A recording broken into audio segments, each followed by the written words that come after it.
Me llamo Marina Domínguez, y la última vez que oí a mi padre decir que estaba orgulloso de mí fue mentira.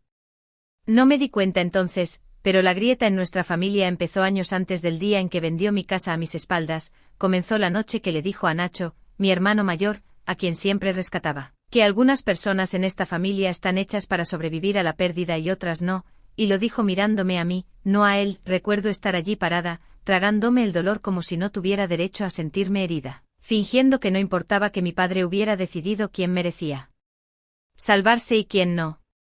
No sabía que ese único momento volvería años después, no como un recuerdo, sino como un arma, y para cuando finalmente entendí lo que quería decir, todo lo que pensaba que era mío, mi confianza, mi hogar, mi lugar en esta familia, ya me había sido arrebatado. Yo avanzaba a través de eso durante los últimos días de entrenamiento en la base naval de Rota, ese tipo de días donde el océano y el zumbido de los helicópteros se mezclaban en un solo ruido constante que vivía bajo mi piel. Mis rutinas eran automáticas para entonces, mi voz firme, mi postura disciplinada, pero aún así, una fatiga silenciosa yacía bajo todo lo que hacía. La luz del sol se extendía por las cubiertas cada tarde, reflejándose en las botas mojadas y las barandillas de metal, recordándome que Rota nunca pretendió ser nada más que una parada en el camino, era donde trabajaba, no donde pertenecía, pues mi hogar existía lejos de la costa. Cada vez que me quitaba la gorra después de un turno, casi podía ver mi casa en la sierra, pequeña, tranquila, escondida tras una línea de altos pinos que pintaban largas sombras sobre la carretera. Había reconstruido esa casa pieza por pieza después de volver a alistarme, ajustando viejas bisagras, lijando madera rebelde, repintando cada pared durante una temporada de tormentas de invierno, y dentro estaban las pocas cosas que realmente me anclaban. La foto de mi madre, mis herramientas de carpintería y las cartas que mi padre escribió cuando la vida aún no lo había apagado. Esa casa guardaba un tipo de silencio que coincidía con el mío, mi familia vivía cerca pero se sentía lejos. Mi padre se quedaba en su vieja casa a solo unos kilómetros de distancia y Nacho entraba y salía como el clima impredecible, a veces cálido, a veces ausente durante semanas. No estábamos rotos, pero tampoco estábamos unidos, la distancia crecía en los momentos tranquilos que nadie intentaba arreglar. Sin embargo, durante mi última semana en la base, pequeñas cosas tiraron de mí, un correo electrónico del registro de la propiedad titulado Actualización de consulta catastral, aunque yo no había solicitado nada, una llamada perdida de mi seguro del hogar, un mensaje tardío de mi padre preguntando cuándo volvería, despojado de su calidez habitual. Incluso el único regalo sin sentido de Nacho dejó un dolor de inquietud. En mi última tarde en Rota, me paré cerca de la valla de la playa y vi el sol sangrar en el horizonte, preguntándome si este permiso traería descanso u otro tipo de cansancio. Todo lo que sabía era que extrañaba mi hogar. La mañana después de un largo turno de guardia, abrí mi bandeja de entrada y sentí que mi pecho se apretaba. Un nuevo mensaje de la administración estaba en la parte superior indicando, estamos procesando su solicitud. Mi pulso tropezó. Yo no había enviado nada, ninguna actualización, ninguna consulta, nada que involucrara mi propiedad durante meses. La leve inquietud de la semana anterior comenzó a vibrar más fuerte, ya no era una onda tranquila, sino un golpe constante exigiendo atención. Unas horas más tarde, mientras caminaba hacia el campo de entrenamiento, mi teléfono sonó de nuevo. Esta vez era mi compañía de seguros del hogar. La representante me pidió confirmar el nuevo pagador listado en mi póliza. Dijo mi nombre primero, luego un segundo nombre que nunca había escuchado. Le dije que no se habían hecho cambios. Siguió un pequeño bolsillo de silencio, solo segundos, pero del tipo que señala problemas mucho antes de que veas su forma. Se disculpó rápidamente y terminó la llamada, casi demasiado rápido, y el filo en su voz me dijo que había tropezado con algo que no se suponía que debía ver.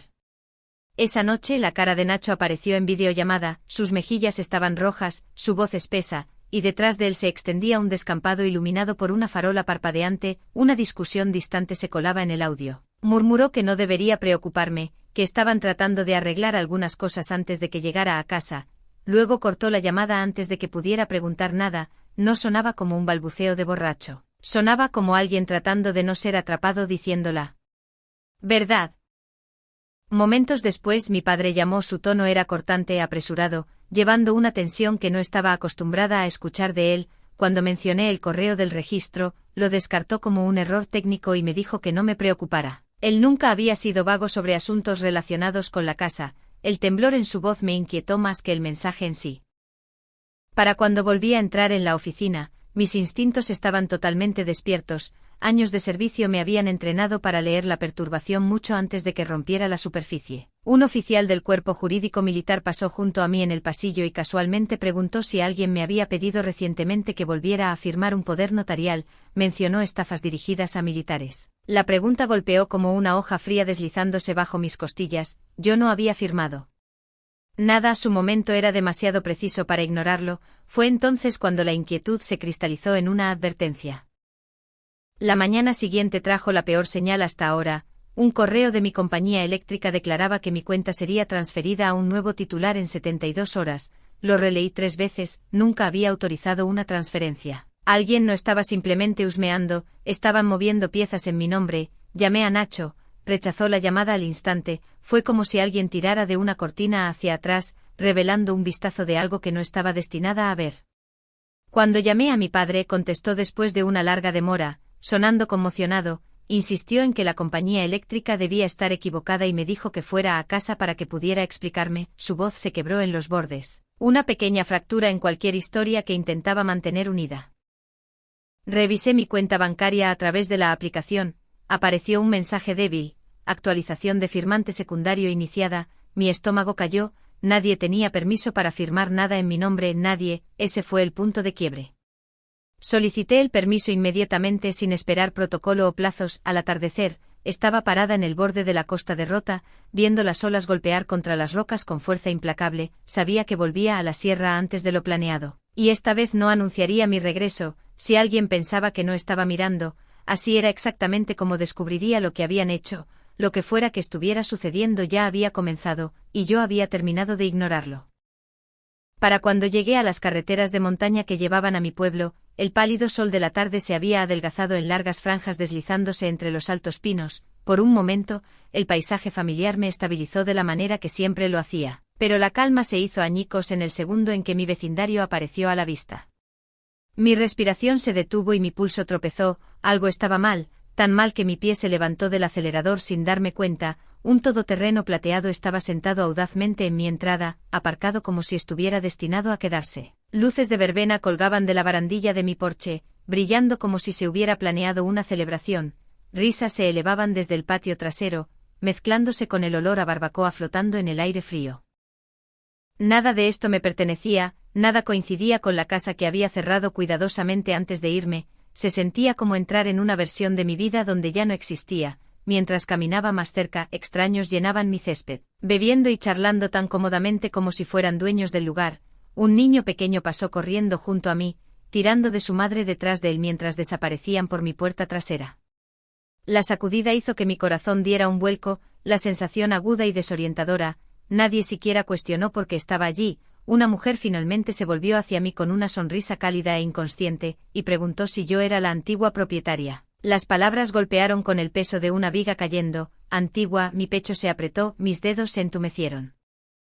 Antes de que pudiera responder, la puerta se abrió de golpe y mi padre salió, sosteniendo un plato de carne a la parrilla como si fuera el anfitrión de una comida informal de fin de semana. Nacho se apoyaba contra el revestimiento con una cerveza, una sonrisa torcida parpadeando en su rostro. Mi padre me saludó, pero su tono no tenía bienvenida, solo tensión y un hilo delgado de advertencia. Cuando exigí saber qué estaba pasando, Nacho sonrió con suficiencia y dijo que la notaría debía haberme llamado ya, que había llegado justo a tiempo. Yo no había recibido nada, no había firmado nada. Un dolor agudo me atravesó mientras la verdad se asentaba. Me estaban tratando no como familia, sino como un obstáculo que esperaban que se mantuviera alejado más tiempo. Una pareja se acercó entonces disculpándose e incómoda. Dijeron que estaban agradecidos de que hubiera venido a casa para terminar las firmas que faltaban, explicando que mi padre y mi hermano les habían asegurado que todo estaba listo. Nunca había visto a estas personas en mi vida. Describieron una videollamada de semanas antes donde escucharon mi voz débilmente en el fondo. Nunca vieron mi cara, solo asumieron que era yo. No tomó mucho tiempo entender que alguien había usado una grabación parcial de voz o escenificado una conversación para fingir mi consentimiento. Dentro, la evidencia de la eliminación me rodeaba. El buzón llevaba su nombre, las cortinas eran diferentes, incluso la alfombra que había elegido yo misma había desaparecido. Esto no era una transición apresurada, era una eliminación intencional, borrándome de mi propio hogar. No grité, no discutí, simplemente miré a mi padre y a mi hermano. tratando de reconocerlos. El silencio que se asentó entre nosotros decía más que cualquier confesión. Había caminado directo al núcleo de la tormenta. Pedí a los compradores sus documentos de la notaría, dudaron pero finalmente me trajeron una carpeta de plástico transparente, la abrí en la mesa de picnic, los sonidos de la fiesta flotando detrás de mí como estática. La primera página envió un choque frío a través de mí, mi nombre estaba sobre una firma digital que no era mía, las curvas estaban mal, el ángulo incorrecto, los compradores estaban atónitos, les habían dicho que la firma pasó la verificación. La sección del poder notarial era peor, mi firma real de hace años estaba junto a una actualización reciente marcando a mi padre como autorizado para firmar en mi nombre, nunca había firmado ninguna actualización. Se sentía como si alguien hubiera irrumpido en una parte de mi vida que siempre había considerado segura y la hubiera reescrito para satisfacer sus necesidades. Las páginas de la hipoteca estaban manchadas, deformadas, escaneadas pobremente, las mismas páginas que requerían prueba de mi presencia eran ilegibles, parecía deliberado. Las transferencias de servicios públicos y seguros habían tenido lugar 3 semanas antes, alguien se había estado preparando para esto mucho antes de hoy. Cuando pregunté quién era su agente inmobiliario, me mostraron un correo electrónico de un viejo conocido de mi padre, un hombre conocido por vender casas rápido y saltarse las normas aún más rápido. Su correo no era de ninguna agencia oficial, solo una cuenta genérica con un nombre destinado a parecer legítimo. Luego vino el golpe final de la transferencia de los fondos del depósito directamente a Nacho, los compradores asumieron que era un reembolso, yo sabía la verdad, Nacho nunca había arreglado nada en su vida, cada pieza fragmentada de la semana pasada encajó. Correos del catastro, preguntas del seguro, la advertencia del oficial jurídico. No habían querido que renunciara a un poder notarial, habían falsificado uno, construido una transacción completa sobre mentiras y una versión prestada de mi voz. Cerré la carpeta, me levanté y les dije a los compradores la verdad, habían sido engañados tanto como yo, luego me alejé de mi propio patio trasero, no en retirada, sino dando el primer paso deliberado de la pelea que sabía que tenía que hacer. La tormenta no venía, yo ya estaba en ella. Llevé la carpeta de documentos al registro de la propiedad, cada paso resonando demasiado agudamente en el pasillo estéril bajo las duras luces de neón, puse todo sobre el mostrador. Rocío, la funcionaria de gafas finas y mirada afilada, hojeó las primeras páginas e inmediatamente se puso rígida, señaló la línea de verificación y dijo: las transferencias de propiedad como esta requieren autenticación en persona, la suya no tiene ninguna. Las palabras rompieron algo en mí, la negación ya no era posible, imprimió 2 poderes notariales y los colocó uno al lado del otro, uno era el documento que había firmado hace 5 años, autorizando a mi padre solo para servicios públicos mientras estaba desplegada, el otro, fechado 8 semanas antes, llevaba una imitación descuidada de mi firma. Rocío lo estudió y lo llamó falsificación de aficionado, su tono heló el aire, se sentía como si años de confianza silenciosa estuvieran siendo arrancados línea por línea. Llamé a Nacho, el primer tono se cortó, la segunda vez, la voz de un hombre baja, fría, desconocida, le dijo que no hablara conmigo, una sacudida recorrió mi columna vertebral, alguien más estaba involucrado, y no a la ligera. Cuando me reuní con los compradores de nuevo, el marido sacó su cadena de correos con el agente, la dirección inmobiliaria Sierra Norte en Gmail era un dominio falso sin ninguna firma comercial, la verdad era obvia. Una frase enterrada en el hilo golpeó más fuerte: tu hermana se ha ido por mucho tiempo, así que puedo firmar por ella, su hermana, no la suya. Nacho había construido la mentira sobre la que descansaba todo el esquema. Desplazándome más encontré los fondos de transferencia enviados a una cuenta etiquetada DB, no mi padre, no Nacho, un tercer participante. El fraude tenía ramas mucho más allá de lo que había imaginado. Envié fotos a un oficial jurídico en Rota, su llamada llegó rápido, esto ya no era civil, era fraude federal dirigido a personal militar activo. Escuchar eso en voz alta endureció la realidad hasta que se sintió como piedra. Saliendo del edificio del registro, me senté en mi coche mientras el viento frío se movía a través de los pinos. No solo habían intentado quitarme mi casa, habían jugado con lo último de la confianza que aún llevaba por ellos.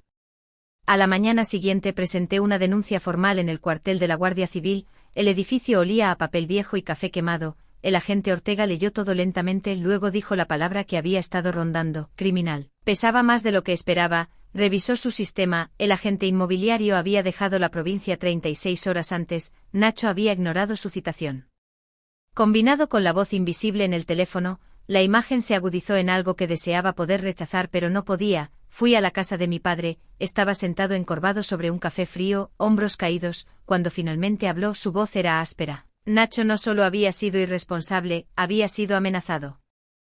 Mi padre dijo que creía que yo podría sobrevivir perdiendo la casa, pero Nacho no podría. Viejas heridas que pensé que había enterrado se abrieron de nuevo, admitió que habían pagado a la gente extra para suavizar el proceso, no ignorancia, no accidente. Una elección.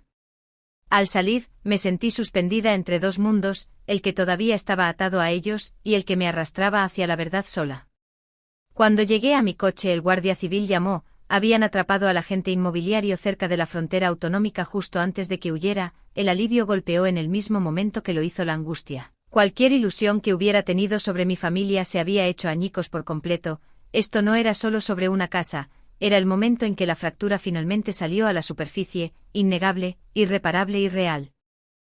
5 días después entré en la pequeña sala de interrogatorios del cuartel, un espacio tenue tan estrecho que parecía que las paredes escuchaban. Mi padre estaba sentado con ojos que parecían magullados, las manos de Nacho temblaban. La pareja que intentó comprar mi casa parecía agotada y el agente inmobiliario esposado, derrotado, mantenía su mirada fija en el suelo.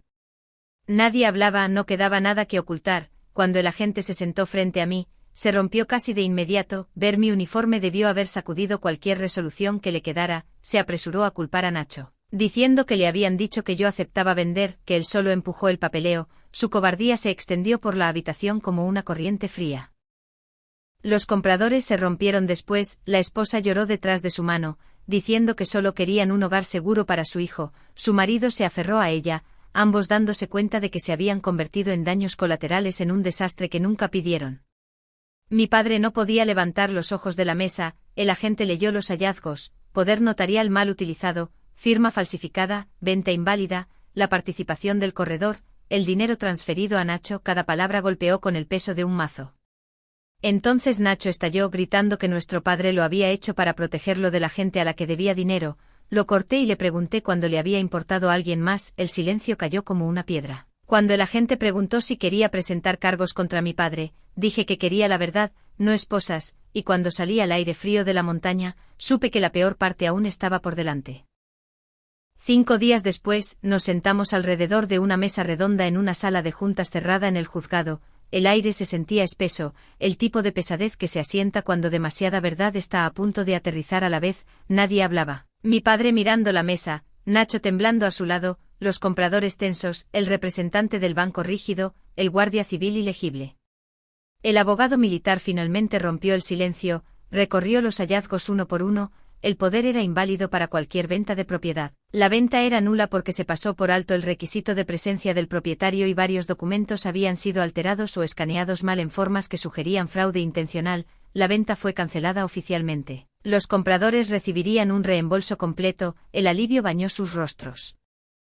Las consecuencias vinieron después. Mi padre, como firmante del poder mal utilizado, era financieramente responsable. Nacho fue identificado como beneficiario directo de la transferencia fraudulenta. En ese momento, mi padre pareció encogerse, como si el peso de todo lo que intentó cargar finalmente colapsara sobre él. Nacho se derrumbó no por culpa, sino porque se había quedado sin lugares donde esconderse. El agente inmobiliario confesó completamente y repitió la peor parte. Mi padre le había dicho que no dejara que yo me enterara hasta que todo estuviera hecho. Esa verdad aterrizó como una nueva herida. El fallo me devolvió la casa y asignó sanciones donde pertenecían. Cuando terminó, mi padre susurró una disculpa, cruda e inestable. La nueva llave presionó fría en mi palma, y por primera vez, se sintió como algo que realmente poseía. Regresé a mi casa justo después del amanecer, las calles del pueblo aún envueltas en una fina capa de niebla fría, sin coches extraños, sin voces desconocidas derramándose sobre la línea de la valla. Solo el suave susurro del viento enhebrándose a través de los pinos frente al porche, un sonido que se sentía como si el lugar mismo exhalara, ahora que finalmente estaba de vuelta donde pertenecía.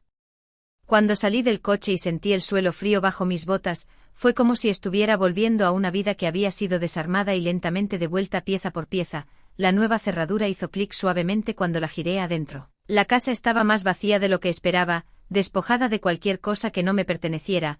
La luz de la mañana se extendía por los suelos desnudos, tranquila y honesta, me recordó a una página limpia esperando, abierta, mía para escribir de nuevo. Mis dedos rozaron el pequeño rasguño cerca del marco de la puerta, el que hice el primer día que me mudé mientras luchaba con un pesado armario de madera. El recuerdo me calentó de una manera que no anticipé. No estaba agradecida porque la casa fue devuelta. Estaba agradecida porque sentí que yo misma regresaba. Mi teléfono vibró con un mensaje de mi padre. Me daría espacio y estaría allí cuando yo estuviera lista. No respondí, pero por primera vez en semanas, la ira no estaba allí, solo una claridad tranquila y cansada. Hice café y salí al porche viendo salir el sol sobre los picos de la montaña. El aire era nítido, la luz suave, y por primera vez en mucho tiempo, la paz parecía posible. Inspiré y me susurré a mí misma, firme y segura, estoy en casa. Y no dejaré que nadie me la quite.